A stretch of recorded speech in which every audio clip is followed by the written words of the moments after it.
Aí você fala, pô, mas isso é inútil. Quem vai querer fazer um voo de 10 minutos que só leva 4 passageiros a bordo? Aí a Embraer X encontrou um mercado.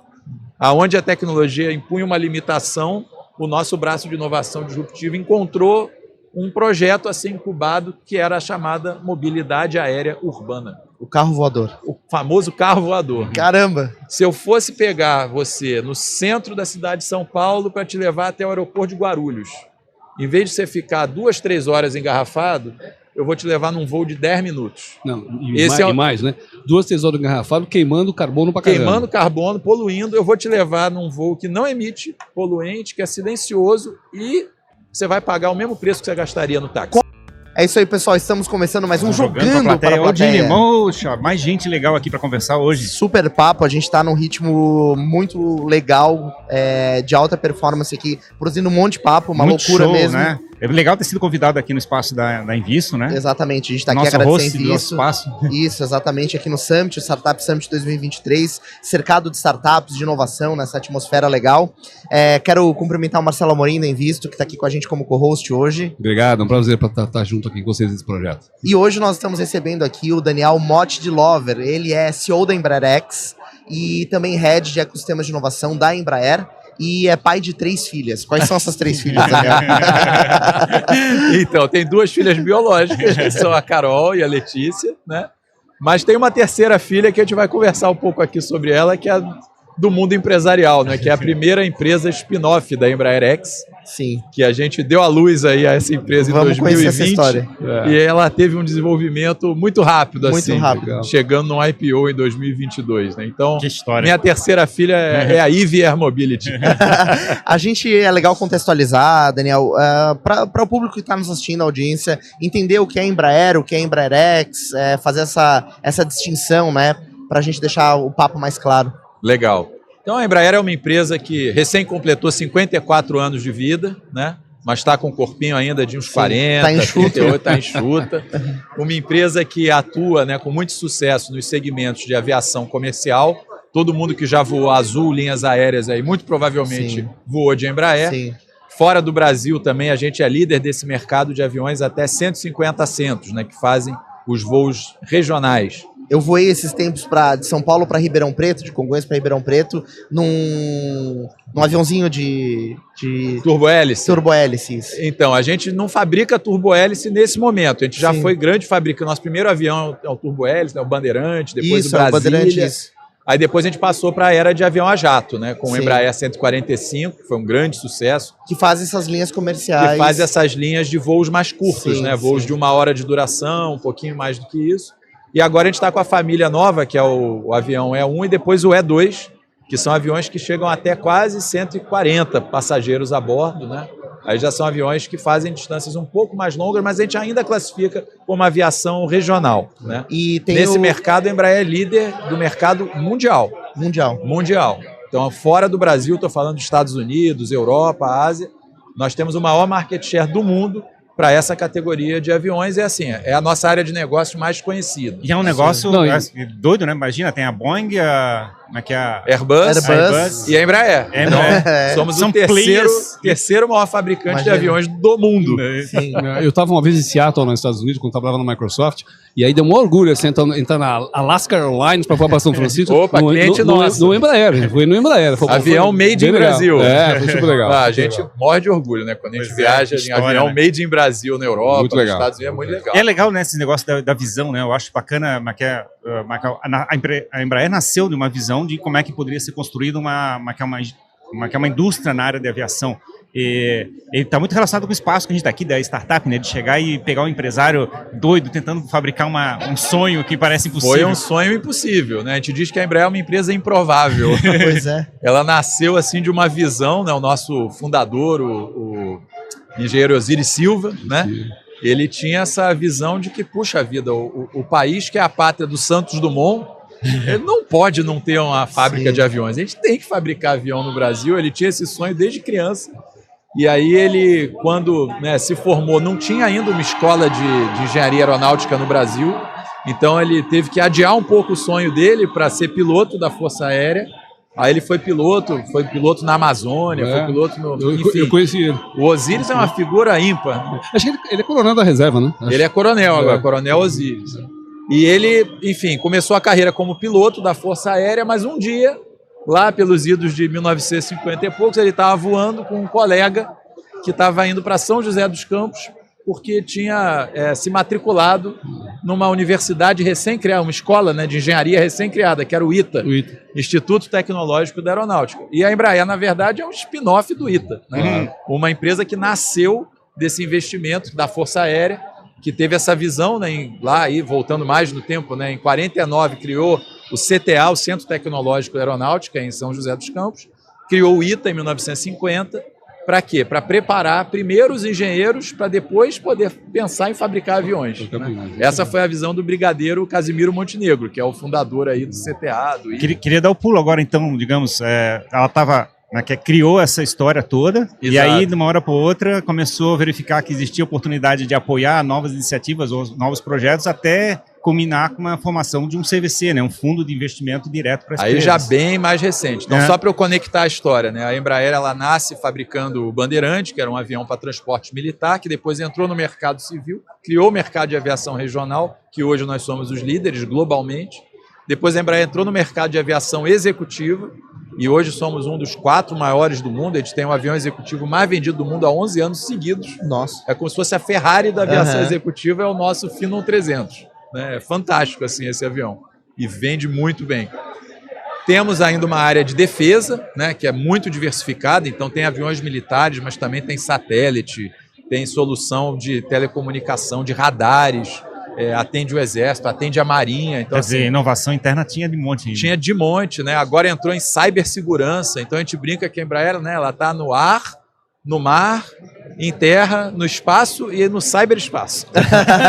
Então, assim, é uma empresa que tem inovação no DNA, né?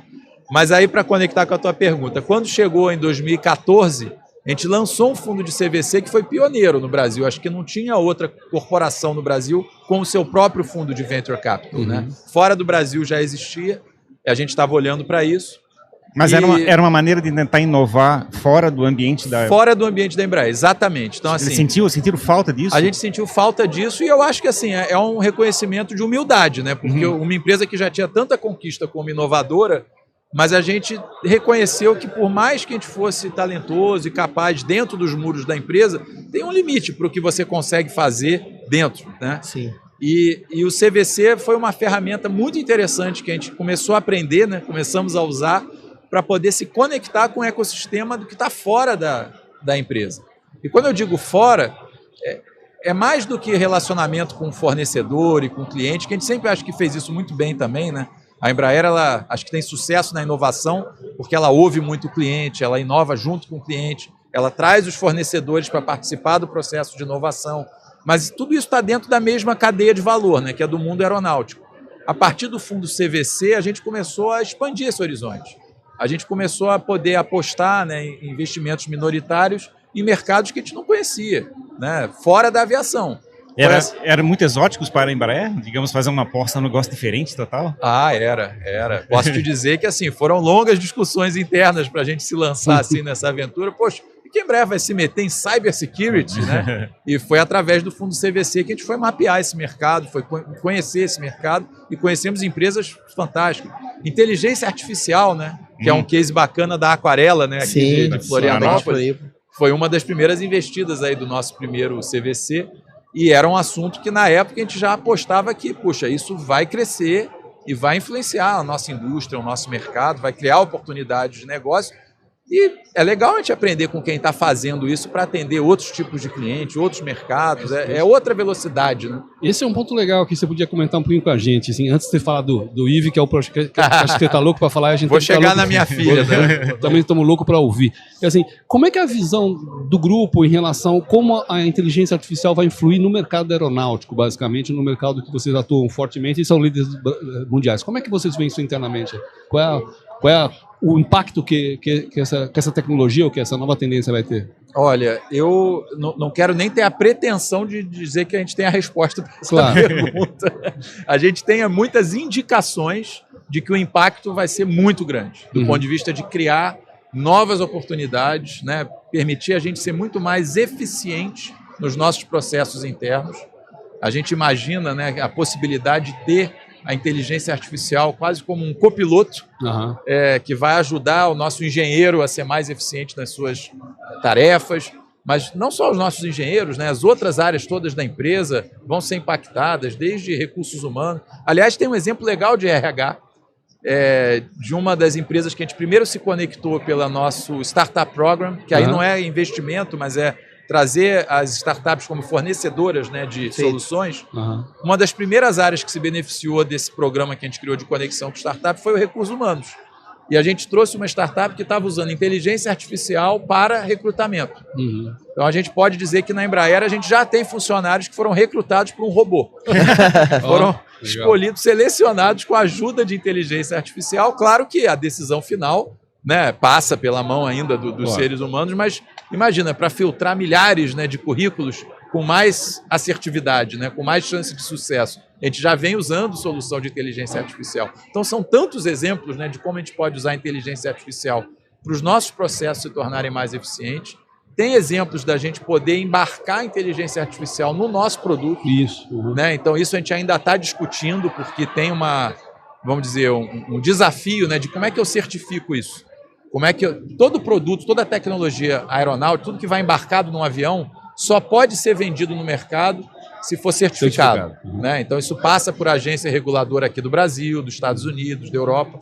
Né? E tem uma discussão grande acontecendo no mundo. Como é que eu certifico uma tecnologia de inteligência artificial? É uma ponto que eu sempre fico pensando sobre esse ponto de vista, porque a gente constrói, usa a engenharia para fabricar coisas que têm comportamento replicável, né? Exato. Tipo, você consegue modelar o comportamento que ele está fazendo. Eu consigo modelar, é o que a gente chama de determinístico. Exato. Né? Eu posso reproduzir N situações e comprovar que aquele sistema, aquele algoritmo vai se comportar sempre daquela maneira. Pois é, aí tu bota uma inteligência artificial... Aí você põe uma rede neural, põe uma inteligência artificial, é outra lógica. Aí vai chamar assim, por que disse isso? Vem perguntar para a inteligência. Por quê? Me explica essa sua decisão. Ela até se provou correta, mas por quê?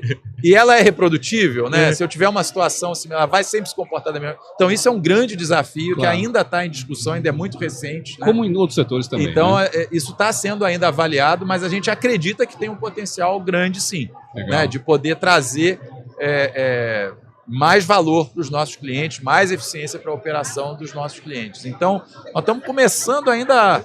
Vamos dizer, né? Estamos na superfície do que essa tecnologia pode trazer, mas é uma das áreas que a gente mais aposta, né? Do ponto de vista de investimento, a gente decidiu priorizar esse assunto para pesquisa, para colaboração com universidades, para colaboração com startups, com outras empresas. A gente quer aprender, né, e testar rápido para poder explorar esse potencial todo.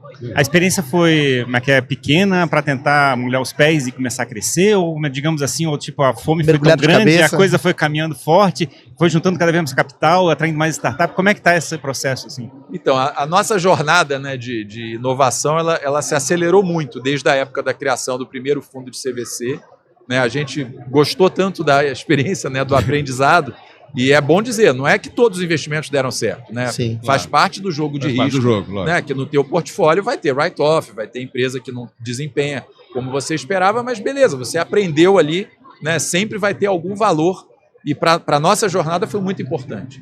Aí a partir desse primeiro CVC, a gente já lançou mais 2 CVCs lá fora, nos Estados Unidos, no Vale do Silício, e agora acabamos de lançar aderimos, na verdade, né? Um CVC de modelo multi-corporate aqui no Brasil, para continuar esse ciclo de investimentos em empresas inovadoras, e a gente tem aprendido demais. Né?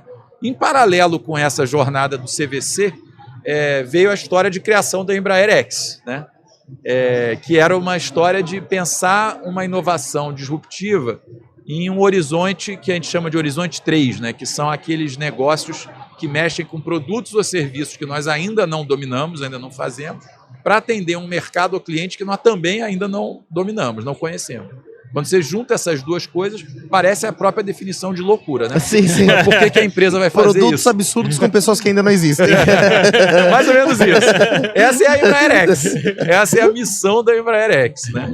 E de onde que veio, né, essa iniciativa? Porque a gente começou a perceber que tinha muitas oportunidades dessas que à primeira vista, né, parecem muito ousadas, muito arriscadas, mas que ao longo do tempo a gente falou, puxa vida, será que não valia a gente colocar ali uma aposta, mesmo que seja pequena, e tem que ser pequena, né? No teu portfólio, você não vai botar a maior parte do seu investimento ali, mas algum investimento. E isso ficou nítido para a gente depois de várias imersões que a gente fez em ecossistemas bem dinâmicos, como o Vale do Silício e outros, que a gente começou a ver, caramba, como é que surge uma empresa como a Tesla e está valendo mais do que as maiores montadoras, né, que tem muito mais tempo. O que faz isso acontecer? O que faz isso acontecer? Como é que aparece uma SpaceX e começa a desafiar um modelo de gente que já atuava? E isso eu estou falando de mercados que exige capital, que exige tecnologia, que tem barreira de entrada, que tem regulamento, né? Então, a gente tinha uma certa ilusão de que no nosso mercado isso nunca ia acontecer. Imagina. Que a barreira de entrada é muito alta. De fato, na aviação, a barreira é muito alta. Imagina. Não é por acaso que são poucos players, né, no mundo todo. Mas, ao mesmo tempo, a gente começou a ter essas nossas certezas um pouco abaladas, né? A gente falou, puxa vida, se a gente não fizer umas apostas ousadas aqui numa mobilidade aérea do futuro, mobilidade Eu fico imaginando o pessoal falando em avião que vai ficar usando bateria e voar com energia elétrica. Por avião elétrico, exatamente, né? E é bem parecido em certos aspectos, né, com automobilística, né? Um avião elétrico, avião solar, avião a hidrogênio, né? Ah, mas vai ter que ser um avião pequeno, porque a bateria ainda não consegue ser viável para um avião grande. Tudo bem, mas e se alguém começar a fazer isso para um avião pequeno, elétrico, autônomo? Prova a tese. Prova a tese, e aí eu vou ler no jornal que, né, nasceu uma Tesla da aviação. Eu preferia que a Tesla da aviação fosse nossa, né? Isso fosse. E para isso nasceu a Embraer X, né? Então a gente cria a Embraer X com essa ambição. Não, se for para ter uma disrupção no nosso mercado, é melhor que a gente mesmo lidere e provoque esse movimento. Então foi uma visão ambiciosa, ousada, e que já do começo a gente viu, não dá para fazer isso só dentro de casa, trancado ali nos muros da Embraer em São José dos Campos. Eu preciso trazer gente de fora, eu preciso estar conectado com o ecossistema de inovação, seja de São Paulo, seja de Floripa, seja no Vale do Silício, seja em Israel. Eu tenho que estar aberto para o mundo para ser provocado e trazer essas provocações para a mesa, né? Qual é a relação com o CVC da Embraer X? Olha, a gente tem essa jornada que foi meio que um alimentando o outro, né? Então, o fato de que a gente já estava conectado com startups ajudou a mudar a cultura dentro da empresa, ajudou a pensar com uma cabeça mais de risco, né? De empreender, de que, poxa, vamos fazer apostas, a gente sabe que nem tudo vai dar certo, mas vale a pena apostar. Então, eu diria que a nossa experiência com o CVC ajudou a criar um ambiente propício, né, para a gente vender a ideia de que, poxa, vale a pena ter uma Embraer X, né? A Embraer X, por outro lado, ela incuba alguns projetos internamente, mas não só, né? Então ela se apoia muito em algumas investidas do CVC para aprender alguns mercados novos e orientar decisões estratégicas. Antes de eu mergulhar de cabeça, vamos dizer assim, né? Eu não sei a profundidade onde eu estou mergulhando, vamos botar o pezinho na água ali e, às vezes, um investimento do CVC ajuda a gente a mapear o que está acontecendo no mercado de possível interesse. Fazer uma escolha entre o que pode ser internado e o que pode ser com risco externo, né? Exato. Digamos, é uma coisa muito diferente, fora da fronteira. A gente vai vendo numa escala, né, de risco, de maturidade, e aí vê qual que é a ferramenta que faz mais sentido. Show. É uma incubação interna, é um investimento minoritário. Tá tudo isso hoje na caixa de ferramentas, vamos chamar assim, né? Tá no cardápio. Eu queria entender, Daniel, assim, como... Na verdade, eu queria ser um pequeno inseto para estar numa reunião de brainstorm da Embraer X, né? Porque, assim, como é que vocês decidem onde vocês vão investir ou que produtos vocês vão desenvolver? Chega um cara e fala assim, não, quero uma bolsa, uma mochila jato, não, vamos fazer uma cápsula do tempo. Como é que... rola esse Qual é o limite da loucura? Exato, O limite da loucura, gostei. Convida a gente para participar, assim, só... Olha, é muito divertido. Você tem toda a razão de querer ser esse inseto aí, porque é muito divertido. Né?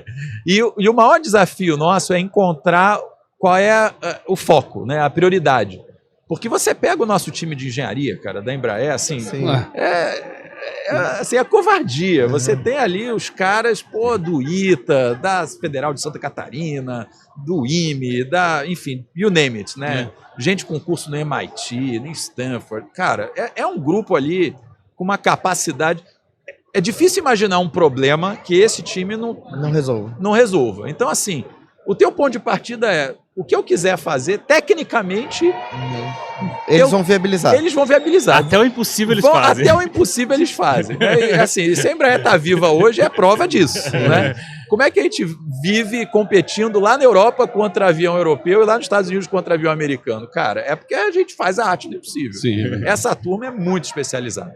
Só que do ponto de vista de negócio, você não pode abrir o seu leque tanto assim. Né? Você não tem capacidade de investimento, em primeiro lugar, financeiro, e até de gestão. Né? Você tem limite para o quanto que eu consigo gerenciar de oportunidades diferentes. Então, talvez esse seja o maior desafio nosso. Né? Para onde que eu vou apontar a minha energia inovadora? Né? O que eu vou escolher? E uma coisa que tem ajudado muito nesse processo na Embraer é uma governança da estratégia de inovação, que a gente implantou mais ou menos na época da criação da Embraer X, então ajudou muito isso ter acontecido junto. A gente criou uma governança em torno do que a gente chama dos verticais de inovação da Embraer. O que são esses verticais de inovação? Tem um nome bonito, mas é muito simples, são temas prioritários. Quais são os temas que a gente acha que vão ser mais impactantes para o futuro da nossa indústria? E aí eu estou olhando para o core business mesmo. Pode ser algo que só vai se concretizar daqui a muitos anos, mas, cara, quando isso acontecer, ele muda, muda o paradigma, muda a regra do jogo. E aí, quais que são esses temas que hoje estão na prioridade para a gente? Né? Todo ano a gente revisa essa lista. É uma briga de foice. Imagina. Porque tem gente que acha Não tire meu tema, não corta fora. O meu tema tem que estar lá e tem que estar no topo. Não, eu estou há 5 anos trabalhando nesse tema. Né? Então, assim, é uma negociação duríssima para ver quais os temas que vão continuar ali, quais os que vão sair, quais os que podem entrar. Mas a pior briga é a ordem entre eles. Sim. Porque esse é o nosso requinte de crueldade, né, com a negociação. Não basta ter uma lista, a gente quer que a lista esteja em ordem. Exato. Quem que vai ficar na geladeira, quem que vai receber atenção agora. Então, assim, o topo da lista hoje é o que a gente chama de zero emissions, né? Zero emissões de carbono. Todas as tecnologias, pode ser biocombustível de aviação, hidrogênio, bateria elétrica, qualquer solução que ajuda a gente a levar a nossa meta, nosso compromisso de neutralidade de carbono até 2050. Esse desafio para a aviação, cara, enorme, gigante. É Imagina, né? Diferente de outras indústrias, né, que tem mais alternativas. Só é maior a indústria naval, né?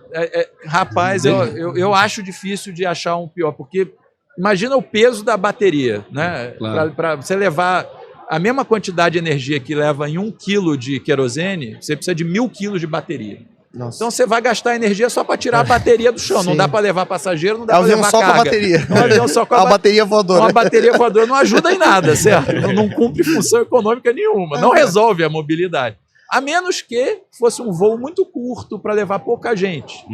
Aí você fala, pô, mas isso é inútil. Quem vai querer fazer um voo de 10 minutos que só leva 4 passageiros a bordo? Aí a Embraer X encontrou um mercado.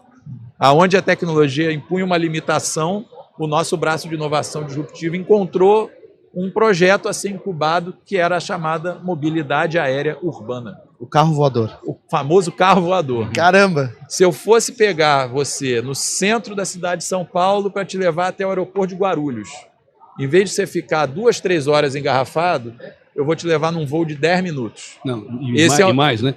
2, 3 horas engarrafado, queimando carbono pra caramba. Queimando carbono, poluindo. Eu vou te levar num voo que não emite poluente, que é silencioso e você vai pagar o mesmo preço que você gastaria no táxi. Qual que é a diferença disso para o helicóptero?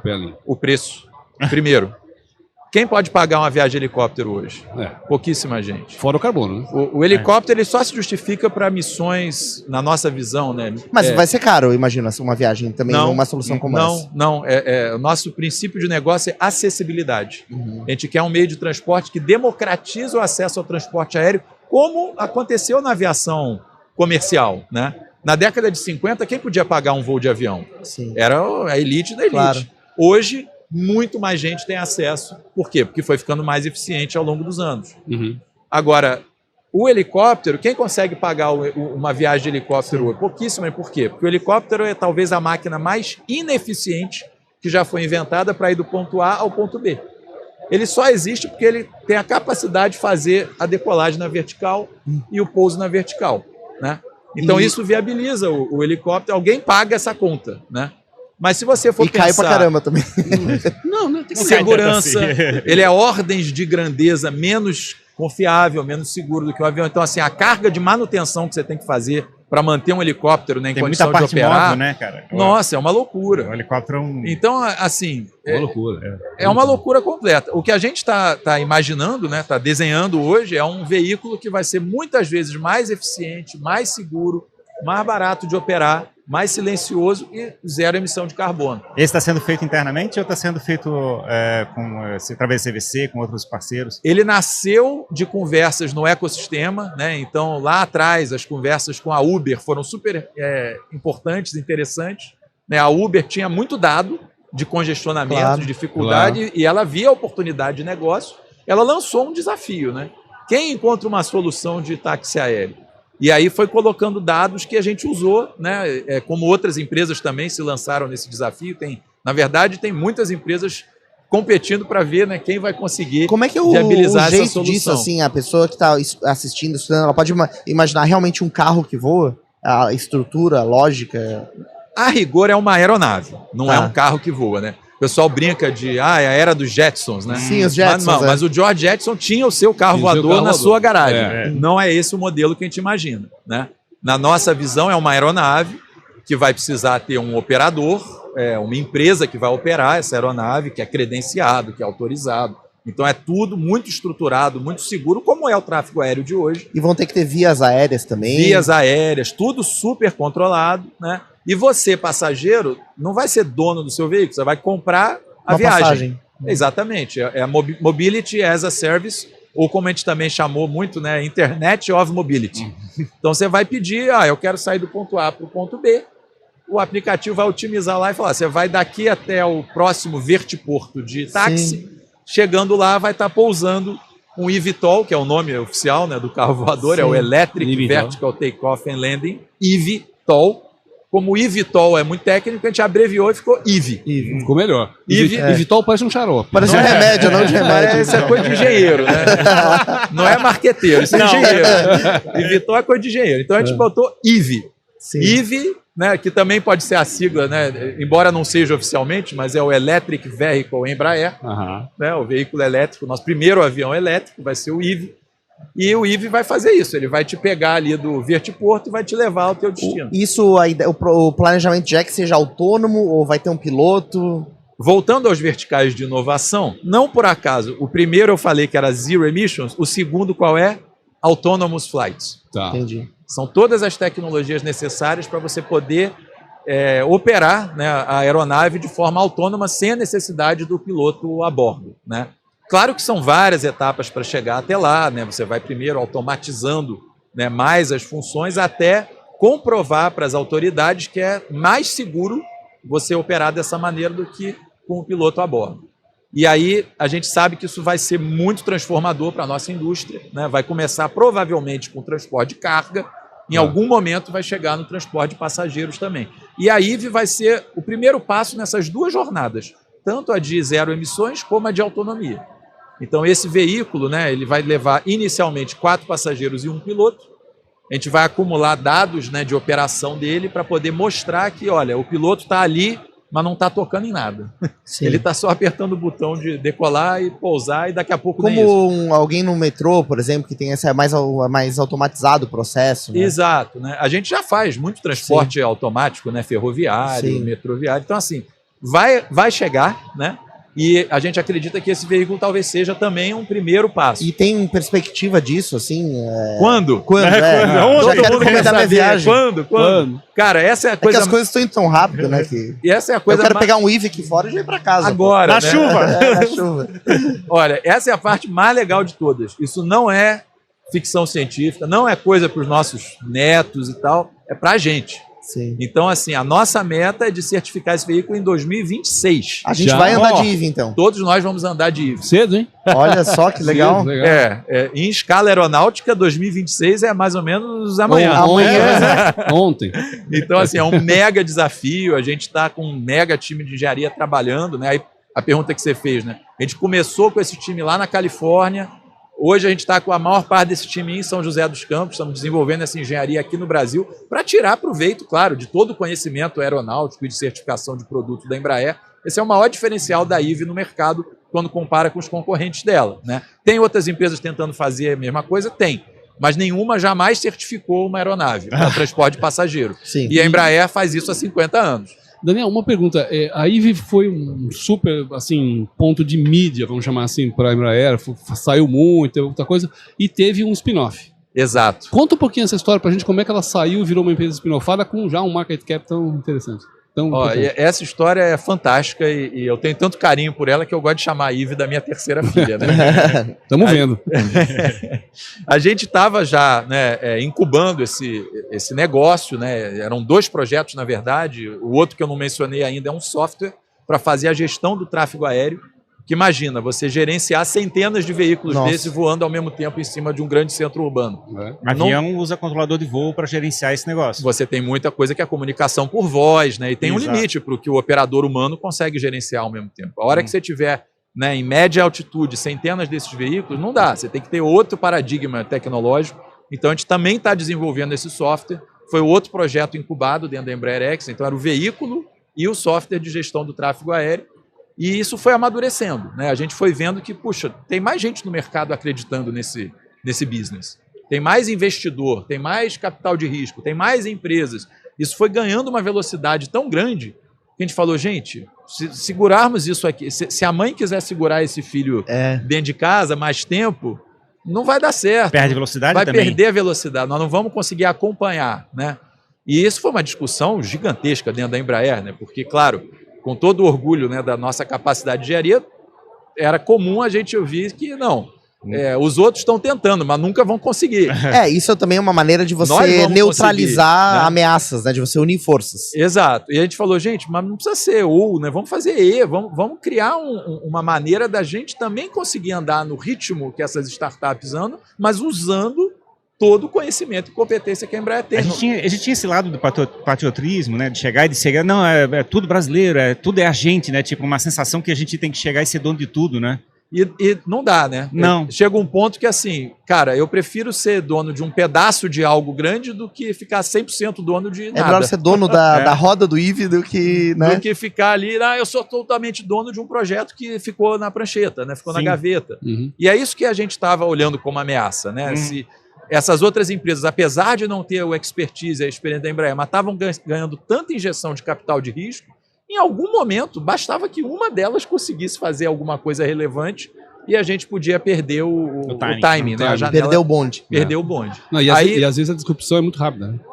Exatamente. A teoria da disrupção mostra isso. Mostra isso. O caso da Tesla é um caso bem emblemático, né? Emblemático. Você pensar, ninguém aqui... Ninguém apostaria, né? As 3 mil pessoas que estão aqui não apostariam que em 6 anos, 7 anos, a Tesla ia valer mais que Toyota, Volkswagen e Ford, sei lá, juntas. Uma coisa maluca. Então, assim, foi esse jogo que a gente percebeu que a gente tinha que jogar. Então, assim, quando caiu essa ficha, a gente falou, olha, esse business, né, da mobilidade aérea urbana, ainda não se chamava IVE, né?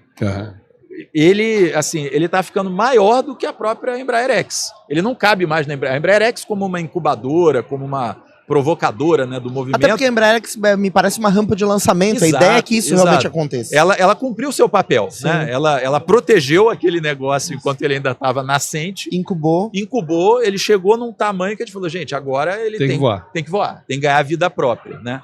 E aí a gente conseguiu, né, negociar isso com o nosso conselho de administração, que aprovou a operação de spin-off, já visando um levantamento de investimento, de capital. A gente queria trazer sócios para dividir esse risco com a Embraer, que esse é o outro lado da equação, né? Quando eu falei do Horizonte 3, de fazer coisas muito disruptivas, uma das formas de você se lançar ali é não fazer isso sozinho, né? É buscar outros parceiros que entendem que o nível de risco daquele business é mais elevado, mas entendendo isso estão dispostos, né? Porque entendem que eu quero correr o risco, porque se der certo eu quero ser parte também do resultado. Daniel, dá uma dimensão para a gente assim de o que é, se puder, se nada confidencial, o que é o investimento nesse projeto, assim? O que consome em termos de capital esse projeto? Uma dimensão interessante para a gente entender. O desenvolvimento aeronáutico, vamos dizer, convencional, né, desenvolver uma nova aeronave comercial, executiva, é da ordem de $1 bilhão. Tá? Então é esse o nível de capital que você precisa levantar para desenvolver e certificar um produto novo para esse mercado. Quando se começou a discussão a respeito dos eVTOLs, havia uma expectativa de que nós vamos usar uma metodologia ágil, Lean Startup, nós vamos conseguir fazer Vale do Silício rodar e com um investimento muito menor, vamos ter o eVTOL, né? E a gente está vendo que a verdade não é tão assim. Vai ser talvez pior. Vai ficar, talvez fique ali no meio do caminho. A gente está, de fato, se desafiando, né, a executar esse projeto de maneiras não convencionais do ponto de vista de execução, fazendo experimentação, voando veículos em escala, prova de conceito. Estamos fazendo muito mais fail fast, na fase em que isso ainda é viável, né? Então, estamos tentando achar um ponto médio, mas ainda é um esforço de centenas de milhões de dólares. Pode não chegar na casa do bilhão, mas são centenas de milhões. Então, assim, não é brincadeira simples, né? Sim. Exige aí capital, e por isso que a gente fez o spin-off, então, em 2020. E, assim, para nossa surpresa, né, teve um entusiasmo tão grande ao redor do projeto que ele acabou indo direto para um IPO, que acabou acontecendo em maio de 2022. A gente lançou a Eve no mercado, aí deu o nome da empresa, né? Eve Air Mobility, e lançou na Bolsa de Nova York. Eu tive lá, nunca achei que na minha vida profissional eu fosse ter essa experiência. Chegar em Wall Street de manhã, olhar o prédio histórico da Bolsa de Nova York todo coberto com bandeiras do Brasil. Sim. E subir lá para bater o sininho de abrir a sessão de negociação. E aí a Eve entrou no mercado com um valuation quase igual ao da Embraer. Isso para mim que maluquice. É uma loucura. Né? Uma loucura. Uma coisa que eu fico sempre comentando sobre esse espaço da, digamos, de inovação, a gente parece que fala muito para a nossa própria bolha, né? A gente não tem muito contato. A gente teve uma conversa com a Asas, né? Falando exatamente sobre isso, que ele começou a chegar e fazer anúncio público em aeroportos, né? Chegando, botando propaganda deles. Aparecer num IPO, de certa forma, você vai para o consciente coletivo da toda a sociedade, assim, tem uma transformação da percepção. Exato. Eu imagino que a Embraer não tinha isso.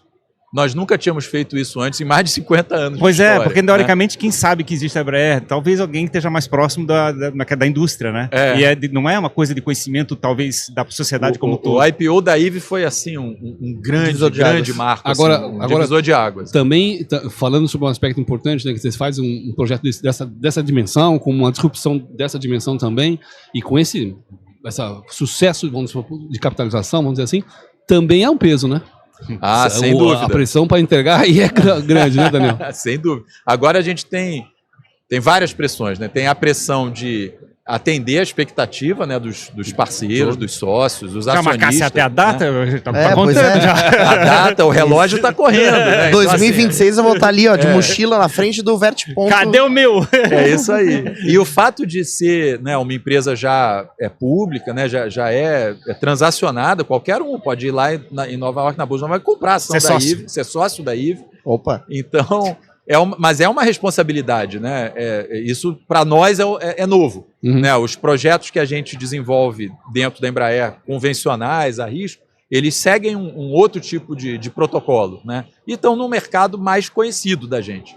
A Eve, ela é uma jogada já assim, de outra natureza. Por mais que a gente tenha sido, né, seguindo todas as regras de transparência, de clareza. Olha, esse é um negócio de risco, o retorno, nesse caso, não é garantido mesmo, né? Agora, o potencial desse mercado, aí tem várias análises, né? Tem gente que fala que é $1 trilhão de mercado até 2035, 2040. Se for isso mesmo, é que nem a Tesla. Né? Do mesmo jeito que a Tesla vale mais do que a Volkswagen ou a Toyota, a Eve pode valer mais do que a Embraer. Quem sabe pode valer mais que a Boeing, valer mais que a Airbus. Né? Só, por favor, não comprem ou vendam ações da Embraer ou da Eve com base nesse meu comentário. Eu tenho que fazer esse disclaimer. Isso não é uma indicação de investimento. Mas, assim, é o tipo de estratégia que a gente vem perseguindo. Legal.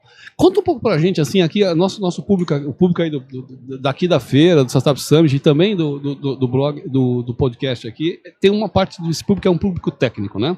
Conta pra gente aí o desafio técnico que mais tira o sono de vocês aí nesse projeto. A gente sabe que o desafio da bateria, da autonomia, peso, é muito grande na parte de automóveis, né? Que não precisa sair do chão, né? Não precisa voar. Eu imagino que da bateria de um veículo é maior, não é? É muito maior, muito maior. Como eu falei, a densidade energética, né, da bateria é um desafio grande. O que a gente fez no caso da Eve foi ser muito pragmático. Então a gente está mirando uma missão que a gente sabe que a tecnologia de bateria de hoje já consegue suprir. Né? A gente tem alguns concorrentes que estão mirando voos muito mais longos.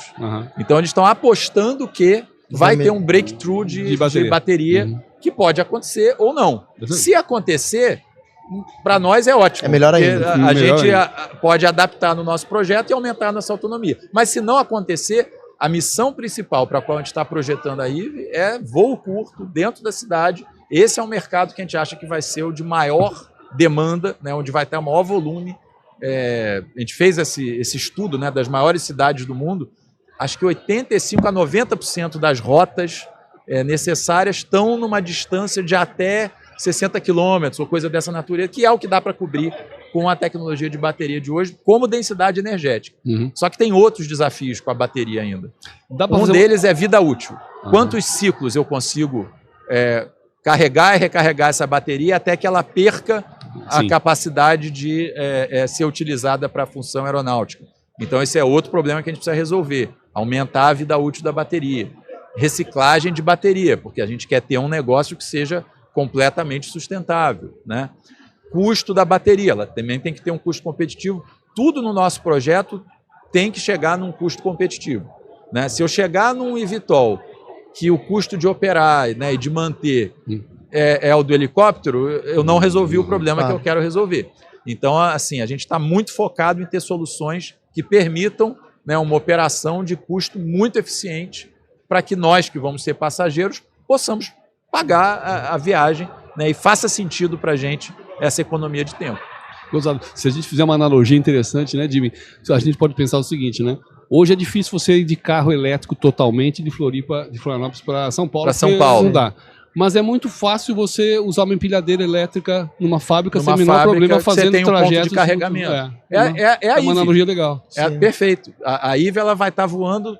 Ou um carrinho de golfe também. Não tem um carrinho de golfe elétrico. Exato. Se você está indo num perímetro, né, num território que está ali delimitado, e que no caso nosso é delimitado, você só precisa ter os pontos de carregamento, obviamente, né, tem que estar estrategicamente colocados na sua cidade. A gente já está mapeando isso para as grandes cidades do mundo, né? Estamos olhando onde que seriam os locais mais interessantes de ter os vertiportos, os pontos de carregamento, mas desde que você voe ali dentro, tá tranquilo. Você está tranquilo. Já vi uma oportunidade de negócio aqui. Né? Antigamente era muito legal você ter um prédio que tinha uma Herb, né? Você ganhava um aluguel legal de uma Herb num prédio. Acho que vai ser um negócio legal. Vai mudar o real estate. O real estate. O negócio de real estate, que nem hoje você valoriza porque está perto de uma estação de metrô. Imagina você estar perto de um vertiporto. Né? Mas o que, da tua percepção, esse vertiporto vai ser uma grande quantidade para ter pouco, digamos, volume de pessoas transitando naquele negócio, ou teria a ser grandes vertipontos onde todo mundo teria concentrando e teria montos de gente estacionando no mesmo lugar? Isso a gente está estudando também, né? Porque assim, uma coisa que não faria sentido é ter um fluxo tão aglomerado, grande, né? Um aglomerado no mesmo lugar. E aí você vai ter fila de embarque, fila de segurança. Você corre risco de perder mais tempo na fila do que no voo. Sim. Aí você tira o sentido do voo, certo? Então, assim, esse é o equilíbrio que a gente tem que encontrar, né? Dependendo do tamanho da cidade, do fluxo de pessoas, qual é a quantidade ótima para garantir que esse fluxo, né, o teu trabalho de chegar no local e passar por todos os cheques e embarcar, isso tem que ser muito rápido, né? Tem que ser muito eficiente. Seja fluido, né? Me lembra a questão de desenho de rotas de ônibus, por exemplo, uma visão bem parecida, né? Você tem que chegar e verificar o que faz sentido, que tira os maiores movimentos nos pontos mais complicados e faça a coisa funcionar de forma mais eficiente. E do ponto de vista de distância, autonomia, se a gente for ver hoje o maior desafio que a gente tem na sociedade de transporte e deslocamento é nos perímetros urbanos. Porque, claro, não sei transporte de cargas, que daí a gente poderia ter uma outra discussão aqui, mas em termos de vida, de dia a dia, é no perímetro urbano, né? Para uma viagem eu posso me planejar de outras maneiras e a autonomia pode acontecer de outra forma. Agora, esse trajeto curto é o que mais a gente faz. É uma dor, né? Exato. É o que a gente mais faz e o que mais dói. E o que você falou, assim, eu repito muito isso quando a gente está discutindo comparações, né, de novo, né, com planos de negócio de outros concorrentes que estão mirando distâncias maiores, né, para o eVTOL. A gente defende o seguinte, não, se você quer fazer uma distância maior, o que é mais eficiente? Pega o eVTOL até o aeroporto. Sim. E lá no aeroporto você vai pegar uma aeronave de asa fixa, uma aeronave que vai decolar na pista e vai ser muito mais eficiente para te levar num destino que está mais longe. Claro. E aí são outras linhas de trabalho da Embraer, né, que estão acontecendo, que não tem a ver diretamente com a IVE, mas para distâncias maiores a gente está estudando avião elétrico, avião a célula combustível, aí tem outras soluções para descarbonizar. Mas é uma integração de modal, a verdade é essa. Exatamente. A integração dos modais é que resolve a logística. Não dá para aplicar a mesma ferramenta para finalidades diferentes. A gente tem muito uma conversa lá na engenharia da Embraer, né, que é o cuidado para não projetar um pato. Exato. O que é o que não pato? faz nada bem, né? Ele voa, ele nada e ele anda, mas não faz nenhuma dessas coisas isso bem. aí. Você fala muito isso aí. Então, acho que vai Então, você tem que ter um veículo que é o mais eficiente, o ideal para aquela missão. Pra aquela né? Você finalidade. não pode. É difícil você pensar um cara que é tão multipropósito assim. Você vê uma disrupção a gente está falando da linha de ônibus ou nas linhas de metrô, você acha que vai ter uma disrupção no sentido que talvez seja substituído pela A gente outra não, maneira? na nossa visão, não vai haver uma substituição. A gente está criando uma nova alternativa, né? Então, assim, até pelo fluxo de pessoas, né, pelo volume, transporte público de massa vai continuar sendo. Eu fico imaginando aquelas cenas de filmes, né, que tem um monte de carro voando, passando de um lado do outro, Blade Runner, né, aquelas imagens. Nós vamos ver algo, talvez, né, se aproxima disso, mas longe de substituir o transporte terrestre. Então, o que a gente está fazendo é criando mais uma alternativa que a gente imagina que as pessoas não vão fazer uso necessariamente diário, várias vezes por dia. Não. O nosso plano de negócio ele se sustenta se você fizer uso desse tipo de transporte algumas vezes por mês, né? Um dia que você quer chegar mais rápido, mais cedo em casa, porque é aniversário do seu filho, ou você tem uma viagem de negócio, aeroporto, que você quer, aproveitar melhor o seu dia, não quer ter que sair com tanta antecedência. Sim. Então, assim, são ocasiões em que você vai falar, poxa, hoje eu quero valorizar o meu tempo, né? Hoje vale a pena, eu quero pegar aqui o eVTOL, vou voar a Eve para encaixar melhor no meu cronograma aqui, né? Mas não estamos imaginando que você vai... Pode até ter, né? Mas a gente acha que vai ser raro, aquele cliente que, vai fazer voo de ida e volta todos os dias, né? Eu imagino que a tecnologia vai evoluir de uma maneira tão rápida daqui a pouco que a gente vai ter outras disrupções nesse processo, né? E a sociedade vai mudando também, né? Você vê hoje a facilidade do teletrabalho, trabalho remoto, né? Uma coisa que a gente imagina muito são aquelas pessoas que vão priorizar a qualidade de vida, preferem morar mais longe do escritório, local de trabalho, porque, sei lá, dos 5 dias da semana você trabalha 3 ou 4 de casa. Aí o dia que você tem que ir no escritório é como se fosse uma pequena viagem de trabalho. Nesse dia você vai de eVTOL, né? Vai e volta de eVTOL, e aí com isso você consegue morar numa região que hoje a gente acha que é longe, mas de eVTOL vai ficar perto. É isso aí. Não, baita papo, Daniel. Acho que assim foi sensacional a gente poder entender um pouco mais do que a Embraer está propondo de disrupção, de inovação. E também é motivador saber que isso não está tão longe, né? Eu acho que cada vez mais a gente está trabalhando com uma perspectiva de médio prazo, de até aí. Curto prazo em alguns casos. Olha, se até na aeronáutica a gente está conseguindo encurtar esses prazos, imagina em outros mercados, em outras indústrias. E é o efeito exponencial da evolução da tecnologia, né? Sem dúvida. E é legal essa energia toda de chegar e de inovação, de construir coisas novas, assim. Eu vejo o teu olho brilha com essa história toda. A gente vai lá para São José dos Campos participar de uma reunião de brainstorming. Dá vontade de visitar e ver o que está acontecendo. Eu vou lá bater na porta e falar assim, o Daniel disse que eu podia vir. Estão convidados para voar o simulador do eVTOL. Assim, a gente está vivendo um momento realmente fantástico, né? Eu falo muito com os alunos, né, que estão escolhendo carreira ou que estão se formando, engenheiros. Aí eu digo, caramba, vocês estão chegando no mercado no melhor momento possível, porque a gente precisa reinventar a nossa indústria inteira. Isso é uma coisa assim de... Não aconteceu antes, né? A gente está vivendo na aviação o que foi a era do Santos Dumont de novo. Sim. A época do Santos Dumont, ninguém sabia com o que se parecia um avião. Não sabia nem se era possível criar algo mais pesado que o ar que fosse transportar pessoas. Tinha gente que dizia, é impossível. É impossível, né? Não tem como. E aí, assim, tudo era... Quando é impossível, então tudo é possível. Você vê os desenhos das aeronaves daquela época, né? Eram as coisas mais diferentes, mais loucas. Tinha tudo, mistura de avião com helicóptero, com dirigível, com bala. Nossa, é uma loucura você ver os desenhos. Tava tentando acertar. Não, e a coragem das pessoas que voavam aquilo. O 14 bis voava de ré, né? Então, é uma coisa impressionante. E depois, claro, conforme foi evoluindo, foi otimizando, até chegar no modelo que hoje você pede para uma criança desenhar um avião, todo mundo vai desenhar um tubo com 2 asas. É isso. Agora isso está tudo sendo questionado de novo. A gente vai ter que, por causa da missão de chegar no zero carbono, tudo vai ter que ser repensado, toda a tecnologia é nova. A IVE é só o primeiro passo aí dessa jornada. Então tem tudo para ser descoberto, reinventado, experimentado. É um momento maravilhoso assim para quem gosta, né, de criar, de inovar, porque virou uma necessidade. Não é uma escolha, né?